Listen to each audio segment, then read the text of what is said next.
ไปทุกคนจะพาไปเบิงผู้หรือว่าวัดอยู่เทิงผู้บอกเลยว่างามแฮงตายมานี่แม่นตอนเที่ยงเด้อคนจะบ่มีหลายปานใดประมาณคันว่าตอนแรกประมาณ4-5 โมงคนจะมาละ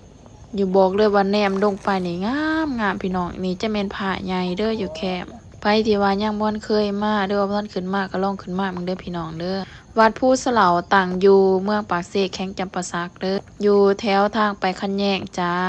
ไปทุกคนเดี๋ยวจะพาไปเบิงอยู่ทางดุมเด้อพี่น้องเด้อบอกเลยว่างามเห็นทุกคนวิวเฮาถ่ายไปแต่เทิงไปหาแบบดุมครัวอย่างนั้นนะทุกคนงามแฮงป้าเดี๋ยวไปเบิงนำกันทุกคนบอกเลยกันผู้ใดที่ว่ายังมาถ่ายภาพหรือว่าถ่ายวิดีโอยังก็คือหมอเลยทุกคนเดวิวเห็นเมืองปากเสเฮาเลยนะไปทุกคนเดี๋ยวไปไหว้พระนำกันเด้อไปอันนี้ไปไต่ถูปะนะมาสว่างเทียนนี่ก็อันแดดร้อนๆแน่คันมาซิงแรกประมาณ5 โมงนี่คนจะหลาย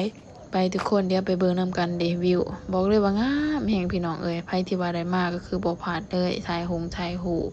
เดี๋ยวไปเบิ่งผาใหญ่นำกันเด้อพี่น้องเด้ออันนี้จะแม่นแคมป์ของถ่ายเห็นวิวเมืองปากเซเด้ออันนี้ยังจุดหนึ่งที่ว่าบ่ทันสูงปานใดเพราะมันจะมีบนสูงอีกเดี๋ยวไปเบิ่งผานำกันทุกคน